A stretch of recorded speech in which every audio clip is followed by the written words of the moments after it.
Hello dears, എല്ലാവർക്കും നമസ്കാരം. Welcome back to Isha spicy tasty world. ഇന്ന് ഞാൻ നിങ്ങളുടെ മുന്നേ വന്നിരിക്കുന്നത് വളരെ ടേസ്റ്റി ആയിട്ടുള്ള ഒരു ധാബ സ്റ്റൈലിൽ പനീർ മസാല കറിയുടെ റെസിപ്പിയും കൊണ്ടാണ് വന്നിരിക്കുന്നത്. ഈ ഒരു കറി നമുക്ക് ചോറിൻ്റെ ഒപ്പം ചപ്പാത്തി നാൻ്റെ ഒപ്പം ഒക്കെ കഴിക്കാൻ പറ്റിയ സൂപ്പർ ടേസ്റ്റി ആയിട്ടുള്ള റെസിപ്പിയാണ്. സോ റെസിപ്പി എല്ലാവരും സ്കിപ്പ് ചെയ്യാതെ കണ്ടുള്ളൂ. കണ്ടതിന് ശേഷം നിങ്ങളുടെ ഫീഡ്ബാക്ക് എന്നിൽ അറിയിക്കാൻ മറക്കല്ല്. കൂടാതെ ഇതുവരെ ആരെങ്കിലും സബ്സ്ക്രൈബ് ചെയ്യാത്തവരുണ്ടെങ്കിൽ ഒന്ന് സബ്സ്ക്രൈബും കൂടെ ചെയ്ത് നമ്മളെ ഒന്ന് സപ്പോർട്ട് ചെയ്തേക്കണേ. ആ തൊട്ടടുത്തുള്ള ബെൽ ബട്ടൺ കൂടെ ഒന്ന് ക്ലിക്ക് ചെയ്യുവാണെങ്കിൽ ഞാൻ ഇരുന്ന പുതിയ വീഡിയോസിൻ്റെ നോട്ടിഫിക്കേഷൻ നിങ്ങൾക്ക് അപ്പോൾ തന്നെ കിട്ടുന്നതായിരിക്കും. സോ പെട്ടെന്ന് തന്നെ റെസിപ്പിയിലോട്ട് കിടക്കാം. ഈ ഒരു പനീർ കറിക്ക് വേണ്ടിയിട്ട് ഞാൻ ഹോം മെയ്ഡ് പനീറാണ് യൂസ് ചെയ്തേക്കുന്നത്. നിങ്ങൾ പുറമേൽ നിന്ന് വാങ്ങിയാലും കുഴപ്പമൊന്നുമില്ല കേട്ടോ. ഹോം മെയ്ഡ് പനീർ എങ്ങനെയാണ് തയ്യാറാക്കുന്നതെന്ന് വീഡിയോയിലോട്ട് അപ്ലോഡ് ചെയ്തിട്ടുണ്ട്. തീർച്ചയായിട്ടും എല്ലാവരും ഒന്ന് കണ്ടു നോക്കൂ. ഇനി നമുക്ക് ഈ ഒരു പനീർ ബൗളിലോട്ട് ആഡ് ചെയ്തതിന് ശേഷം ഇതിലോട്ട് 1/4 ടീസ്പൂൺ മഞ്ഞൾപ്പൊടി, 1/2 ടീസ്പൂൺ മുളക് പൊടി, 1/4 ടീസ്പൂൺ കുരുമുളക് പൊടിയും കൂടെ ആഡ് ചെയ്തതിന് ശേഷം ആവശ്യമനുസരിച്ച് ഉപ്പും കൂടെ ചേർത്ത് നന്നായിട്ടൊന്ന് മിക്സ് ചെയ്ത് ഒന്ന് മാരിനേറ്റ് ചെയ്തിട്ട് ജസ്റ്റ് ഒന്ന് സൈഡിലോട്ട് മാറ്റി വെച്ച് കൊടുക്കാം കേട്ടോ. ഇനി നമുക്ക് ഈ വക കറി തയ്യാറാക്കാനായിട്ട് ഒരു കടായി അടുപ്പത്ത് വെച്ച് കൊടുക്കാം. അടുപ്പത്ത് വെച്ചതിന് ശേഷം 2 ടേബിൾ സ്പൂൺ ഓയിൽ ചേർത്ത് കൊടുക്കാം. ഇനി നമുക്ക് ഇതിലോട്ട് 1 ടേബിൾ സ്പൂൺ നെയ്യും കൂടെ ചേർത്ത് കൊടുക്കാം. സൂപ്പർ ടേസ്റ്റ് ആണ് കേട്ടോ നമ്മൾ നെയ്യ് ചേർക്കുമ്പോൾ ഈ ഒരു കറിക്ക്. നിങ്ങൾക്ക് നെയ്യ് താല്പര്യമില്ലെങ്കിൽ സ്കിപ്പ് ചെയ്തോളൂ കേട്ടോ. ഇതിലോട്ട് 2 കുഞ്ഞു പീസ് പട്ടായും കൂടെ ആഡ് ചെയ്ത് കൊടുക്കാം. ഒരു 2 ഏലക്കായും കൂടെ ആഡ് ചെയ്ത് കൊടുക്കാം. ഒരു 4-5 ഗ്രാമ്പും കൂടെ ആഡ് ചെയ്ത് കൊടുക്കാം കേട്ടോ. ഇവ ആഡ് ചെയ്തതിന് ശേഷം ഒരു സ്റ്റാർ അനൈസും കൂടെ നമുക്ക് ഇതിലോട്ട് ആഡ് ചെയ്ത് കൊടുക്കാം. അതിനുശേഷം ഒരു ബേ ലീവ്സ് ആഡ് ചെയ്ത് കൊടുക്കാം. ഇനി നമുക്ക് ഇതിലോട്ട് 1 ടീസ്പൂൺ നമ്മുടെ ഷാഹി ജീരയാണ് കേട്ടോ. നമ്മൾ ബിരിയാണിക്കൊക്കെ യൂസ് ചെയ്യുന്ന ഷാഹി ജീര നമുക്ക് ഷോപ്പിലൊക്കെ കിട്ടുന്നതാണ്. അതും കൂടെ ആഡ് ചെയ്ത് നന്നായിട്ടൊന്ന് മിക്സ് ചെയ്ത് ഒന്ന് പൊട്ടിയതിന് ശേഷം നമുക്കിതിലോട്ട് ഒരു 3 മീഡിയം സൈസ് സവോള ഞാൻ ഇവിടെ തീരെ നൈസായിട്ട് ഞൊറുക്കി വെച്ചിട്ടുണ്ടായിരുന്നു. അത് നമുക്ക് ഇതിലോട്ട് ആഡ് ചെയ്ത് കൊടുക്കാം. അതിനുശേഷം നന്നായിട്ടൊന്ന് മിക്സ് ചെയ്ത് കൊടുക്കാം കേട്ടോ. നന്നായിട്ടൊന്ന് വഴണ്ട് ഗോൾഡൻ കളർ ആവുന്നിടം വരെ നമുക്ക് ഒന്ന് വഴട്ടി കൊടുക്കാം. നോക്കിക്കോളൂ, നന്നായിട്ട് വഴണ്ട് വന്നിട്ടുണ്ട്. ഇതിലോട്ട് 1 ടേബിൾ സ്പൂണ് നമ്മുടെ ഇഞ്ചി വെളുത്തുള്ളി പേസ്റ്റും കൂടെ ആഡ് ചെയ്ത് കൊടുക്കാം. അതിനുശേഷം നന്നായിട്ടൊരു ഗോൾഡൻ ഷെയ്ഡ് ആയതിനു ശേഷം മസാലകൾ ആഡ് ചെയ്യാം. ഒരു 1/4 ടീസ്പൂൺ മഞ്ഞൾപ്പൊടി, 2 ടേബിൾ സ്പൂൺ മുളക് പൊടി, ഇതിലോട്ട് മല്ലിപ്പൊടി ഒരു 2 ടേബിൾ സ്പൂൺ ആഡ് ചെയ്തുള്ളൂ കേട്ടോ. അതിനുശേഷം നമുക്കിതിലോട്ട് 1 ടേബിൾ സ്പൂണ് കടലപ്പൊടിയും കൂടെ ആഡ് ചെയ്ത് കൊടുക്കാം. കടലപ്പൊടി ആഡ് ചെയ്യുമ്പോഴത്തേക്കിന് കറിക്ക് നല്ല ടേസ്റ്റും നല്ല ഗ്രേവിയും കിട്ടുന്നതായിരിക്കും.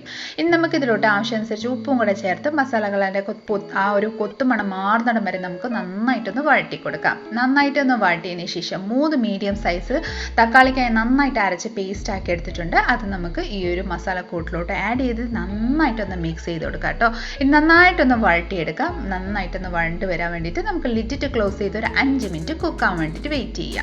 5 മിനിറ്റിന് ശേഷം നോക്കിക്കോളൂ, നമ്മുടെ ഓയിലെല്ലാം റിലീസായിട്ട് നന്നായിട്ട് നമ്മുടെ തക്കാളിക്കയും സവോള എല്ലാം നന്നായിട്ടൊന്ന് കുക്കായി വന്നിട്ടുണ്ട്. ഇനി നമുക്ക് നന്നായിട്ടൊന്ന് മിക്സ് ചെയ്ത് കൊടുക്കാം.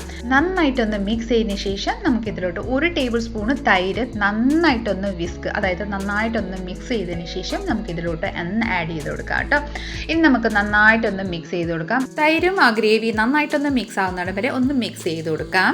അതിനുശേഷം 1 ടീസ്പൂണ് ഗരം മസാലയും കൂടെ ആഡ് ചെയ്ത് നന്നായിട്ടൊന്ന് മിക്സ് ചെയ്തതിന് ശേഷം നമ്മുടെ ഗ്രേവിയുടെ അനുസരിച്ച് വെള്ളം ആഡ് ചെയ്തോളൂ കേട്ടോ. ഞാനിവിടെ 1 കപ്പ് വെള്ളം ആഡ് ചെയ്യുന്നുണ്ട്. അതിനുശേഷം നന്നായിട്ടൊന്ന് മിക്സ് ചെയ്ത് കൊടുക്കാം. ഇനി ഈ ഒരു ബോയിൽ വരുന്നിടം വരെ നമുക്കൊന്ന് വെയിറ്റ് ചെയ്യാം. ഞാൻ ജസ്റ്റ് ഒന്ന് പാൻ ഒന്ന് വെക്കാൻ വേണ്ടിയിട്ട് ആ ഒരു കടറ്റി വെച്ചിട്ടുണ്ട്. അതിനുശേഷം ഒരു പാനിലോട്ട് 1 ടേബിൾ സ്പൂണ് നെയ്യ് ചേർത്ത് ഈ ഒരു നമ്മൾ മാരിനേറ്റ് ചെയ്ത് വെച്ചിരിക്കുന്ന പനീർ ഒന്ന് നന്നായിട്ടൊന്ന് ഫ്രൈ ചെയ്തെടുക്കുന്നുണ്ട് കേട്ടോ. നന്നായിട്ട് ടോസ് ചെയ്തിട്ട് നന്നായിട്ട് തിരിച്ചും മറിച്ചും നന്നായിട്ട് ഈ ഒരു പരുവത്തിലൊന്ന് ഫ്രൈ ചെയ്തെടുക്കാം. പനീർ ഇതുപോലെ നന്നായിട്ടൊന്ന് ഫ്രൈ ആയതിനു ശേഷം നമ്മൾ കടായിൽ തിളയ്ക്കാൻ വേണ്ടിയിട്ട് ബോയിലായി വരാൻ വേണ്ടിയിട്ട് വെച്ചിരിക്കുന്ന ആ ഒരു ഗ്രേവി നന്നായിട്ടൊന്ന് ബോയിലായി വന്നിട്ടുണ്ട്. ഇനി നമുക്കിതിലോട്ട് 1 ടേബിൾ സ്പൂണ് കസ്തൂരി മേഥി നന്നായിട്ടൊന്ന് ക്രഷ് ചെയ്തിട്ട് നമുക്കിതിലോട്ട് ഒന്ന് ആഡ് ചെയ്ത് കൊടുക്കാം. ക്രഷ് ചെയ്ത് കസ്തൂരി മേഥി ആഡ് ചെയ്തതിന് ശേഷം നമുക്കിതിലോട്ട് ഒരു പച്ചമുളക് കീറിയിട്ട് നമുക്ക് അതിലും കൂടെ ആഡ് ചെയ്ത് കൊടുക്കാം. കുറച്ച് ഇഞ്ചി ഞാനിവിടെ തീരെ നൈസായിട്ട് നീളത്തിൽ ഞാൻ ചോപ്പ് ചെയ്ത് വെച്ചിട്ടുണ്ടായിരുന്നു. അതും കൂടെ ആഡ് ചെയ്ത് കൊടുത്തതിന് ശേഷം കുറച്ച് മല്ലിയിലയും കൂടെ നമുക്ക് ആഡ് ചെയ്ത് കൊടുക്കാം കേട്ടോ.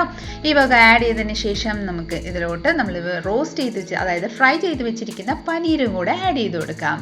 നന്നായിട്ട് പനീർ ആഡ് ചെയ്തതിന് ശേഷം നന്നായിട്ടൊന്ന് മിക്സ് ചെയ്ത് കൊടുത്തോളൂ കേട്ടോ. ആ ഒരു പനീറിലോട്ട് ഈ ഒരു ഗ്രേവി ഒന്ന് നന്നായിട്ടൊന്ന് തിളച്ച് റെഡി ആവുന്നിടം വരെ നമുക്ക് നന്നായിട്ടൊന്ന് മിക്സ് ചെയ്തതിന് ശേഷം നമ്മുടെ കറി ഇവിടെ റെഡിയാണ്. സൂപ്പർ ടേസ്റ്റി ആയിട്ടുള്ളൊരു കറി. നമുക്ക് ഇനി ഫ്ലെയിം ഓഫ് ചെയ്തിട്ട് നമുക്ക് സർവിങ് ബൗളിലോട്ട് ഒന്ന് സെർവ് ചെയ്ത് കൊടുക്കാം. അപ്പോൾ ഇതാ വളരെ ടേസ്റ്റി ആയിട്ടുള്ളൊരു പനീർ മസാല കറി നമ്മുടെ സർവിങ് ബൗളിലോട്ട് സെർവ് ചെയ്തിട്ടുണ്ട്. മേലെ കൂടെ ഞാൻ ജസ്റ്റ് കുറച്ച് മല്ലിയിലയും കുറച്ച് ഇഞ്ചിയും കുറച്ച് പച്ചമുളകും കൂടി ജസ്റ്റ് ഒന്ന് സ്പ്രിങ്കിൾ ചെയ്ത് കൊടുക്കുന്നുണ്ട്, നല്ലൊരു ഭംഗി കൂട്ടാൻ വേണ്ടിയിട്ട്. അപ്പം എല്ലാവരും തീർച്ചയായിട്ടും ഈ ഒരു രീതിയിലൊന്ന് ട്രൈ ചെയ്ത് നോക്കിക്കോളൂ. നിങ്ങൾക്ക് എല്ലാവർക്കും ഇഷ്ടപ്പെടുന്നതായിരിക്കും. റെസിപ്പി ഇഷ്ടപ്പെട്ടിട്ടുണ്ടെങ്കിൽ ഒന്ന് ലൈക്ക് ചെയ്തും ഫാമിലി മെമ്പേഴ്സിനും റിലേറ്റീവ്സിനും ഫ്രണ്ട്സിനും എല്ലാവർക്കും ഒന്ന് ഷെയർ ചെയ്ത് നമ്മളൊന്ന് സപ്പോർട്ട് ചെയ്തേക്കണേ. കൂടാതെ ഇതുപോലെ നല്ല നല്ല റെസിപ്പിക്കായി ഇഷ സ്പൈസി ടേസ്റ്റി വേൾഡ് ചാനലൊന്ന് ഫോളോ ചെയ്യും, സബ്സ്ക്രൈബ് കൂടെ ചെയ്ത് നമ്മളൊന്ന് സപ്പോർട്ട് ചെയ്തേക്കുക. അടുത്ത നല്ലൊരു റെസിപ്പിയും കൊണ്ട് വരുന്നേരം വരെ എല്ലാവരും stay tune, be happy and keep smiling. Thank you for watching and bye bye.